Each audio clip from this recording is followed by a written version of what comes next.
Hi friends, welcome back for DElEd classes. तो इससे पहले वाली जो हमारा वीडियो था उसमें हमने जो है हमारा जो है F1 पहला पेपर है उसका जो यूनिट 2 था वो हो गया था, उसका 3 पॉइंट हो गया था। तो आज हम जो शुरू करेंगे वो यूनिट 3 शुरू करेंगे, जो है हमारा शिक्षा और ज्ञान और विभिन्न परिप्रेक्ष्यों की समझ। शिक्षा और ज्ञान विभिन्न परिप्रेक्ष्यों की समझ, उसका आज 2 पॉइंट पर चर्चा होगा। पहला पॉइंट है शिक्षा समान अवधारणा, उद्देश्य एवं विद्यालय शिक्षा की प्रकृति। सेकंड जो है हमारा शिक्षा को समझने के विभिन्न आधार और दृष्टिकोण। तो मैंने जैसे कि पहले भी बता दिया है, शिक्षा किसे कहते हैं? सीखने या सिखाने की प्रक्रिया को हम शिक्षा कहते हैं। और शिक्षा में क्या करता है? जो हमें भविष्य की चुनौतियों, जो भविष्य में चुनौतियां आने वाली हैं उसके लिए हमें तैयार करता है। जो जैसे कि जिसके द्वारा मनुष्य अपने ज्ञान का विकास और अपने व्यवहार में परिवर्तन करता है। शिक्षा से ही मनुष्य सभ्य और संस्कारी बनता है। शिक्षा मनुष्य के जीवन की चुनौतियों को सामना करने के लिए तैयार करता है। और उसके बाद जो है हमारा ज्ञान। आप ज्ञान जो है यहाँ पे प्राप्त शिक्षा को समझकर अनुकरण करके अपने अनुभवों से समय आने पर उसका उचित उपयोग ही ज्ञान कहलाता है। जैसे कि मैं ज्ञान और शिक्षा में कौन सा डिफरेंस है मैं समझाने की कोशिश करता हूँ।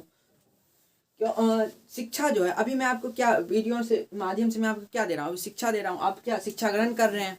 यहाँ पे जो लिखा है शिक्षा ग्रहण कर रहे हैं आप। यही जो है यही क्वेश्चन आप शिक्षा को परिभाषित कीजिए, शिक्षा किसे कहती हैं, ये सब जो आप एग्जाम में लिखिएगा तो आप जो वहाँ पे लिखिएगा तो अपने मन से जो लिखिएगा और वो भी लाइन बढ़ा के अच्छे से कॉपी पे लिखिएगा। और हम तो मैं जो यहाँ पे हूँ सो 2 लाइन करके लिखा हूँ। उसके बाद जो आप जो लिखिएगा वो कैसे कर लिखिएगा, 4-5 लाइन करके ऐसे करके। जैसे कि आपको जो रहता है सो 5 नंबर का जो रहता है सो 6 क्वेश्चन रहता है, तो वो भी कम से कम 1.5 से 2 पेजों में लिखने के लिए रहता है। तो वहाँ पे जो अपने मन से जो आप लिखिएगा वो क्या कहलाएगा? वो ज्ञान कहलाएगा। अभी मैं आपको शिक्षा दे रहा हूँ, लेकिन आप जो है आप एग्जाम दीजिएगा तो अपने ज्ञान जो आपको प्राप्त हुआ है उससे आप अपने अनुभवों से क्या करिएगा, वो आंसर दीजिएगा। देखिए सो ज्ञान और शिक्षा में बहुत कॉमन सा डिफरेंस है।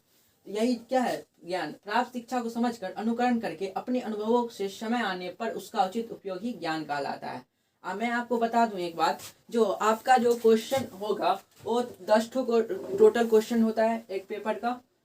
तो 6 क्वेश्चन जो होगा वो 5 नंबर का, एक क्वेश्चन 5 नंबर का, वो 6 रहता है। यानी इसका जो टोटल होगा 5 क्वेश्चन का, 6 क्वेश्चन का टोटल होगा उसका 30 नंबर आएगा। और 4 क्वेश्चन जो रहेगा इसका तो आपको 10 नंबर का रहेगा, 40। टोटल हमारा 70 नंबर का रिटर्न में एग्जाम होता है, मैंने बता दिया। जैसे कि 30 नंबर जो होता है स्कूल में प्रैक्टिकल प्रोजेक्ट जो मिलता है उससे अब होता है। तो यहाँ पे जो है हमारा 70 नंबर, इसमें 30 नंबर वाला प्रश्न जो आएगा वो हमें जो है 1.5 से 2 पेजों में लिखने के लिए रहता है।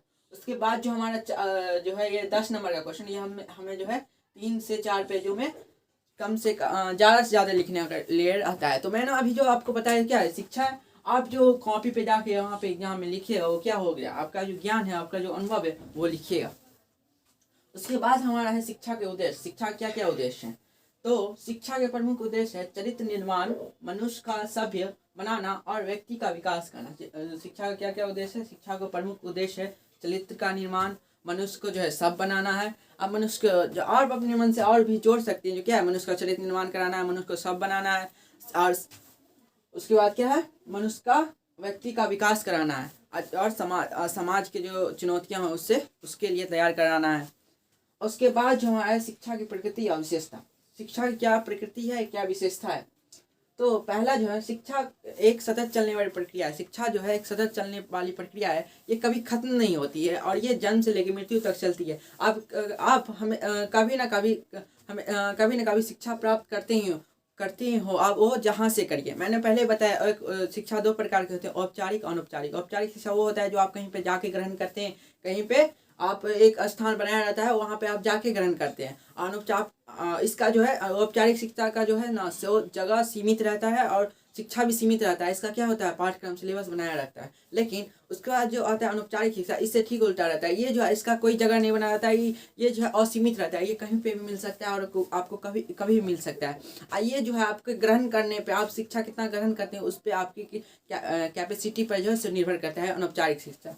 अनौपचारिक शिक्षा जो है ये असीमित रहता है। अनौपचारिक शिक्षा और औपचारिक शिक्षा दोनों जो मिलके क्या है शिक्षा है, और इसी का जो हमारा जो होता है अनुभव होता है औपचारिक अनौपचारिक से, वही हमारा क्या होता है, ज्ञान कहलाता है। उसके बाद हमारा जो है शिक्षा एक साथ चलने वाली प्रक्रिया है जो जन्म से लेकर मृत्यु तक चलती है। सेकंड है शिक्षा एक गतिशील प्रक्रिया है जो निरंतर आगे बढ़ती है। शिक्षा एक और पॉइंट है, शिक्षा एक गतिशील प्रक्रिया है, ये निरंतर आगे बढ़ती है। शिक्षा जो हमेशा चलती रहती है, ये हमेशा शिक्षा आपका जो शिक्षा वो घटेगा नहीं, वो और आगे बढ़ता ही रहेगा। थर्ड नंबर पे है हमारा, शिक्षा से ही समाज का विकास होता है और शिक्षा से ही जो समाज का विकास होता है। फोर्थ नंबर है हमारा, शिक्षा मनुष्य को आदर्शवादी, चतुर और सभ्य बनाता है। अब शिक्षा जो ये शिक्षा, कोई आदमी अगर शिक्षित है उनका व्यवहार में ही परिवर्तन देख सकते हैं। अब वो कितना अपना व्यवहार कितना सभ्य रहता है, वो कितना आदर्शवादी रहता है और वो कितना बुद्धिमान और चतुर भी रहता है। सो तो आप भी देखते ही होंगे अपने अगल बगल में। तो हमारा जो अब लास्ट पॉइंट है 5 नंबर, शिक्षा केवल विद्यालय तक सीमित नहीं रहता है। जैसे कि मैंने बताया, विद्यालय तक जो है शिक्षा सीमित नहीं रहता है, शिक्षा आप कभी भी कहीं भी प्राप्त कर सकते हैं। तो मेरा जो अगला पॉइंट होगा वो अब हम जो कल पढ़ाएंगे, जो है हमारा ज्ञान के प्रति जो है, ज्ञान किसे कहते हैं और ज्ञान की विशेषताएं और ज्ञान का क्या क्या उद्देश्य है, यही सब तो अगले वीडियो में उसकी चर्चा करेंगे। आज के लिए इतना ही। अगर अच्छा लगे तो आप लाइक कर दीजिएगा और कमेंट भी कर दीजिएगा और सब्सक्राइब करके बेल आइकन को ऑन कर दीजिएगा। और आज जितने भी आपके दोस्त होंगे वो अगर डीएलएड कर रहे होंगे तो उनमें ये जो वीडियो है शेयर कर दीजिएगा, जिससे उनसे भी उनको भी जो है थोड़ा मदद मिल जाए। तो ठीक है, इसी के साथ मिलते हैं नेक्स्ट वीडियो में। Bye, stay tuned.